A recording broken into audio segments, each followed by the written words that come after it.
should not, let me repeat, you should not be clicking randomly on the different tiles. Okay, you should not. On this one, let's see if I can keep narrowing it down. Oh look, I found it. So hey everyone, it's Army Gaming. Welcome back to the channel and welcome to Monster Legends. Welcome to a tips and tricks video on the bounty hunt. So this event has been out for a while now, so I want to give you guys the best advice that I have found so far so that you guys can advance in this event. Now let me also start off by saying that this is the first time this event is open to the public, so there's obviously going to be a lot of issues with this event. So rather than bashing the events, why don't we come up with some constructive criticism that we can give back to SocialPoint so that hopefully they can make this event a lot better, because I do think this event has the capacity to be a really fun event. It just, there's a few bugs with it, so we'll talk about it. Not necessarily bugs, but some cost issues. So I'll talk about towards the event. Right now I want to focus about how the whole event works, and again, tips and tricks. So it starts right off by you joining a bounty hunt. You're going to be mixed with a pool of other players, and there's going to be a different opponent you're facing. So right now we're facing Ice Lord or White Walker. I've also seen Leviana, I've also seen Goran. But anyhow, we're going to go ahead and select a team. So we'll start off with the team. This is when you find the Fugitive, which is the main boss. I would say prioritize attackers. You can do a triple attacker setup, so all strength on your monsters, and you want to go with an elemental advantage. So right now we're facing White Walker, so I would probably want to bring some Thunder monsters. So I would go by element, I would sort by Thunder attackers. Anyone that has high level runes, you just swap them for strength runes, assuming you have them. Bam! And then you make sure you have skills that can actually deal damage. So I would go with this skill. I don't want self skills. I don't want skills that aren't going to do anything to the monster. You can do all strength. You do not need to worry about life. The enemy bosses, the fugitives, deal very low attacks, so don't worry about any life. Another strategy you can do, I'll talk about later, it involves using a buffer, someone that can make the enemy, or a debuffer, someone that can make the enemy have vulnerable or fire weakness or light weakness, and then also triple damage to your team or double damage to your team. So I'll talk about those monsters a little bit, but I did want to start off by emphasizing, in terms of fighting the Fugitive, I do want to say that 3 attackers, I'll show it on my other account, 3 attackers or some sort of support, and I will say test the monster out in adventure map. So we'll talk about that a little later. Let's just go ahead and enter the map. So when you enter the map, let's see, loading bounty hunt, this is how it looks like. Oh my gosh, it is completely brand new. Let's look at who we're at. Oh my gosh, this is terrible. There's only one other player in my leaderboard. So it's gonna take us forever, right? We're automatically top 3. So the most important thing I want to emphasize here are the arrows. You should not, let me repeat, you should not be clicking randomly on the different tiles. Okay, you should not. What you want to do is you want to use the arrows to your advantage. So I'm going to start off by clicking. My advice is to divide the area of the map into halves or thirds. So I like to do halves. So I'm going to start by clicking on some random tile in the middle. Okay, so that tile, okay, look at all that. So the yellow, a lot of players, you might be seeing different colored on the field, on your field. All the different colors indicate are different players. So the yellow is Scott. If I was to zoom in, eventually on one of them, I would see Scott's profile. Let's see where I can find Scott. Let me scroll down. He is somewhere here because he recently moved. Where are you, Scott? Scott. You're not there. You might be on this one over here. All right, let's see. There he is, see? So if you scroll in to the arrows, all the different colors indicate are a different player, okay? So if you have more players in your pool, there's going to be yellow arrows and blue arrows and green arrows. That's all they indicate. Black arrows, gray arrows. So don't worry about the color. That just gives you kind of knowledge as to who's moving. Now, you could use this to your advantage because if it's a brand new map and suddenly you see that Scott already moved 10 times, that means he used up 10 stamina. So now you know he's out of stamina. So now it's your turn to move. But basically, the way the arrows help you out is they give you a general idea of where the treasure is, where the main reward is. So what you essentially will do is you isolate everything that is not in the direction of the arrow. So see how these arrows right here, the yellow one and mine are pointing to the left. That means everything to the right of that, you can basically cancel it out. So I'll draw a line to show you guys what general direction I should be looking at. The other arrow I want to look at is that yellow arrow on top. That tells me look at everything down from that direction. So everything on top is blocked off. And then for the arrows on the right, which one is it? The one on the bottom. Here, let me zoom into it so you guys know what I'm talking about. This arrow right here, so this tells me to look to everything to the right, and then this arrow down here, this tells me to look to the top. So using all that information, let's see if I can narrow down where the reward is. Let's click on this one down here so I can kind of make it easier for me to narrow down the area again. And look at that. By clicking on that arrow and telling me to go up, now I know it can't be anything on the bottom. So that is super, super useful advice. So look at the area now where I have to find the reward. It's a lot easier than it was before.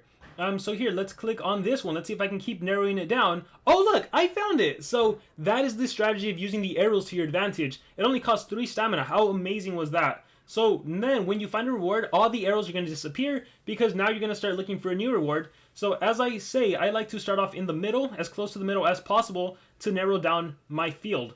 So let me click on this tile. It's telling me to go down, so automatically I can cancel out. Here, let me get rid of that leaderboard. Automatically I cancel out everything to the top, so I'm only looking to the bottom. Alright, now what I'm going to do is I'm going to pick a side. I'm going to pick left or right. Here, let's go with the right side. Clicking on the arrow and it's telling me, start hunting, find and defeat the fugitive. Oh look, the fugitive appeared, so now he's somewhere in this area. But look, now I've canceled out everything to the right of that arrow I just unlocked. So why don't we put the other half and let's see if we can narrow it down. It's either going to be further to the left or further to the right. Clicking on this arrow, I see that it is up. Okay, so check this out. Thanks to this information, I now know it is between the up and down arrows. So look at that. From a huge field, I've made the area so small that it makes it so much easier to find. Alright, so I already have one arrow telling me to the right. Let's see if I can... here, let's click on the middle. So it's either going to be to the right or to the left of this. Let's see where it is. Okay, it's to the right. Alright, let's click on this one over here. Let's see what we can keep narrowing it down. Now it's down. Okay. I wonder which one it's going to be. Let's click on... Alright, it's down. It's up. It's to the left of that. I only have 2 moves left. Let's click on this one. And it's telling me it's further to the right. So see how the area is super small of where it could potentially be. Now here I am at 1 stamina. If you are in a pool with other players, I would recommend for you guys to not get to the point where you only have 1 stamina left and someone can steal your treasure, because that's one way you can play the game. You can steal people's treasure. Or really, if it makes you feel bad, don't think about it as stealing someone's treasure. Think of it as it's just a whole map and you're just trying to find the bounty yourself. So you use the arrows as a guiding point. So my recommendation would be, don't fall below like 4 stamina. You want to have stamina so when other players are moving that you can go in and swoop. So let's see, using this logic, where is this going to be? Man, it can honestly be anywhere. Let's do a random click. I know it has to be below that. Let's just do a random one and see if maybe we find it. We might get lucky. Nope, it's down. So look how much I've narrowed the area. And here, just for the purpose of showing you guys, my recommendation is do not spend gems on this event. This is an account I don't use anymore, so I don't mind spending the gems to refill, so I'll go ahead and refill. But just to show you guys how narrowing down the vision helps. Alright, so now I know. Here, I'm going to scroll in. Alright, now I know it's down, it's up, it's to the right, it's left. So it might be this one or it might be the one on the bottom. Here, let's click on the one the arrow's pointing directly down. I got a lucky shot, so the lucky shot is not necessarily the reward, so that reward can still be found. Okay, so maybe it's this one diagonal to the one I just opened. Ah, there it is. Look at that. Once again, using the function of arrows to help you out. So I got my bounty coins. Cool, cool. And since I'm just using this account to show you guys tips and tricks, well, we might as well start again. So again, I like to start off in the middle. It lets me narrow down. Lucky shot. It helps me narrow down the field by a lot.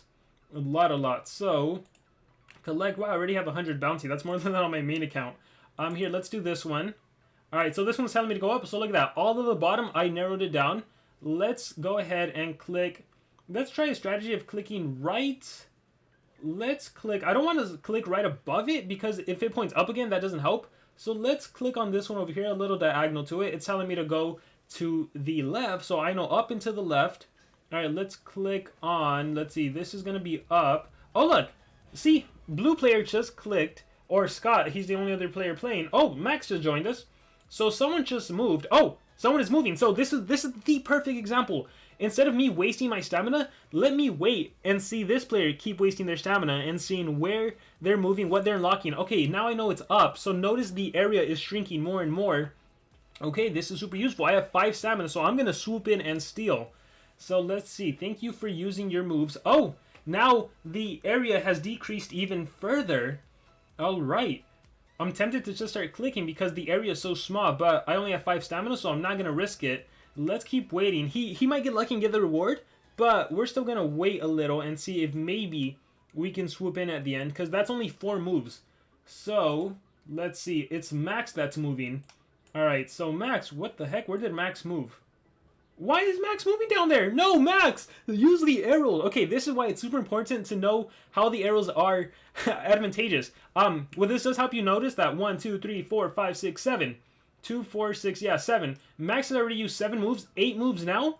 So, I know he has 2 stamina left. So, again, you can use that to your advantage. I have seen some players say that the colored arrows don't matter. They actually do matter because they give you information. Oh, look, we found the fugitive. And they actually give you information as to how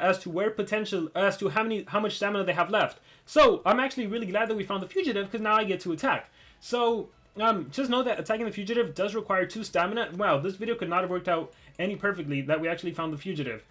So let me go ahead and swap this out. I don't know what monsters I have on this account. Hopefully I have some decent monsters to make this work.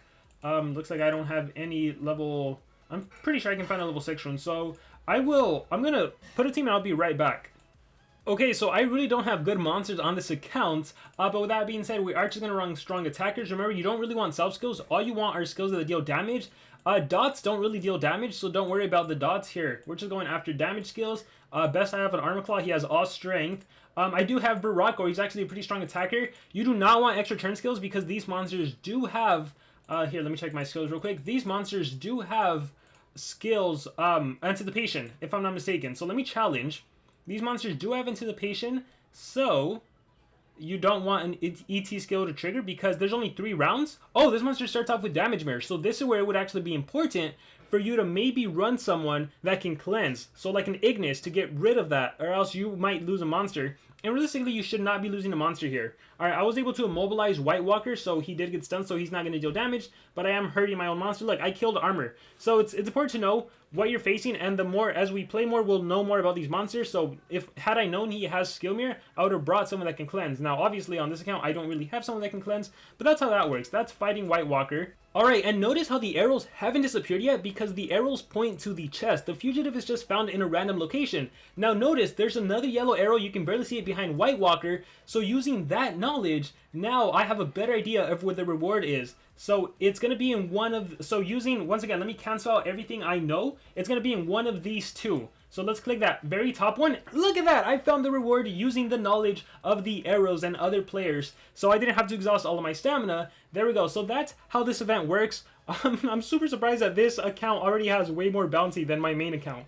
Crazy, ridiculous. But let's transition over to my main account so I can show you guys some other tips and strategies for taking on boss nodes. Oh, look at that! Someone is moving again, and the arrow is pointing down. And look at this arrow. This arrow is pointing to the right. Sorry, to the left. It cancels out the right, and that arrow is pointing down. Once again, use all that knowledge. These players, I feel, are clicking randomly, because if not, they would be clicking somewhere down here. Because down here would give you more... Here, let's just kind of wait a while and see where else they keep clicking. And we can get some more information on my 2 remaining stamina. So, they've narrowed down... Oh, I think someone found the reward. So, wait, no, maybe not. Let's go back into it. Loading the bounty hunt. And, okay, no. So, sometimes they just disappear here. Let me help them out. Let's click over here. And this is telling me to go... Look at that! Okay, cool. So, now I know it is in this line. See, that player should not have clicked there. Because we know it's in this line down here. Because my arrow is pointing to the left. And the yellow arrow is pointing to the right. So, now I know it's within that line of vision. Here, let's click on this one right here. And let's see what information I get. Oh, I got a lucky shot. That, again, that is not the main reward. I just happened to get lucky. So let's collect that reward. Collect. And so now we are still missing information. It can still be in this line. So if anyone is clicking somewhere else, they are not doing things right. Alright, with that being said, let's go over to my main account so I can show you guys some tips, tricks, and strategies for taking on the boss, depending on what monsters you have. Alright, so on my main account, our boss, our fugitive, is Leviana, who's the fire monster, so I'm going to be bringing water attackers. I got my Gartox, who has strong water-based attacks. I'm going to replace Splashdown. Again, you don't want ET skills. You just want whatever deals the most damage. So I think that would be Dirty Waters. I'm replacing Splashdown, so bye-bye Splashdown. So I'm bringing any skill that deals major damage. I have my other monster. Actually, this monster is an ET. This is an extra turn attacker. So I think on this monster, I would run the guard down skill. Get rid of anything that's ET. Gosh, I have to run that one even though it's kind of weak. And then I would run my heavy drown skill. And I think this monster has a double damage skill, if I'm not mistaken. If not, then this might not be the best monster. I might have to think of someone else. I don't want ET, so we're going to run Wingsu nonetheless, and then we're bringing Hardy. Hardy because he can apply Vulnerable. Now, a very popular monster that players have been mentioning is Commander Alvid. So, if I'm not mistaken, she's a Mythic and she's a Fire. The reason players have been recommending Commander Alvid, and I might try this, instead of... I might actually... Or Captain Alvid, sorry. Captain Alvid. The reason for Captain Alvid is if you look at her skills, she has a triple damage skill.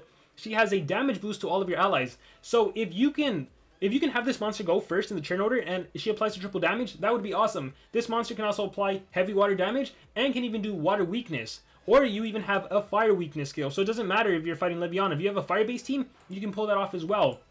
Another popular monster has also been Ignis. So Ignis OG, right here, OG Cosmic. So he can, what I would say is get rid of the healing skill. You don't need it. You're going to go with the fire weakness. You're going to go with the vulnerable. You're going to go with the damage boost. And you're gonna go with, does this monster have another vulnerable skill? So again, you're only fighting one fugitive. So do whatever you can to make sure you can land something on that fugitive or boost your allies. So this would be a potential team that relies on just vulnerable against the enemy, buffing my attacker. Now what I would recommend is this is actually one time where you could run team strength runes if you have any team strength, especially for the non-attackers.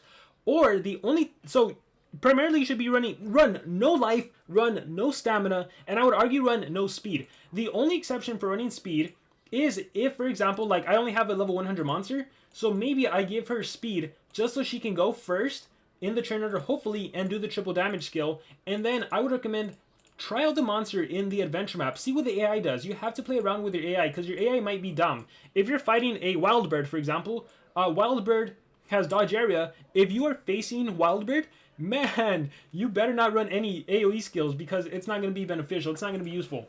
So for now, let's just put this. Actually, let's bring back my ninja. All right, Wingsu. Oh, by the way, for talents, you want anything that deals damage to the enemy. So a Bark Hide, because when you attack, you deal damage. For, you don't really need a revival. Just anything that deals damage. Any mask that can deal damage. If there's any sword that deals damage. Anything that just deals damage to the enemy. That's what you want to prioritize. So, yeah, you're only going after damage. Once again, you don't really need... you don't need any life, you don't need any speed unless you're specifically trying to go first in the turn order for any specific reason. So, go ahead and test out the monster in, not dungeon, in the adventure map to see what they can do. So maybe against a boss node would be my recommendation, 440 if you have it, or just really depends where you're at in the game. So we're going to click fight and we're going to change the team to the team I want to potentially try out. So we're going to go water, we're going to put Gartox, we're going to put you, and then we're going to put Captain Alvid. So that is sorted by mythics. All right, let's see what the AI does. So I would click on auto.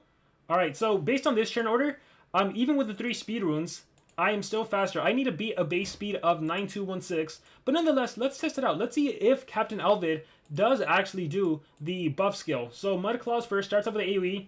I think that's the strong single target skill. Siren's Cry, look at that, triple damage. Okay, so, ooh, that was beautiful. So if I can just get my Captain Alvid to go first in the turn order, I know I would make a very powerful team. So, specifically for the bounty hunt, maybe I go ahead and do some level 5 runes. I don't mind. Here, let's swap that out. Actually, I think we gotta remove it, right? Let's do that. Let's remove. I like to start off with 3s because those don't cost anything. So we'll sort by 5, and we'll sort by another. We'll do another 5.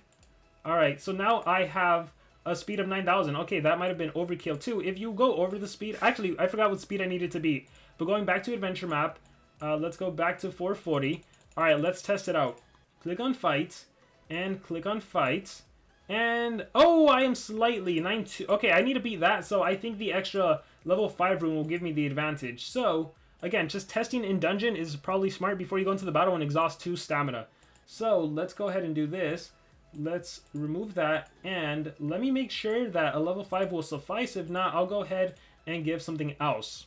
Okay, so I'm actually going to give a level 6 rune, and that's just because I am most likely going to be ranking up my Gartox. I don't know if by the time the event ends, but yeah, I just want to make sure, even once I level up, I am faster. So, now let's go ahead and try the monster in the adventure map. And this is what you should be doing if you want to make sure you get out the most damage output. So we'll click fight, and we'll click fight, and we will click auto like I am going first. Auto, Siren's Cry, triple damage to the team, Mud Claws, there we go, powerful attack, and because I'm taking on Leviana, I get elemental advantage. So yeah, that's going to be awesome. After that, she can do damage booster or whatever. So things are going to be good.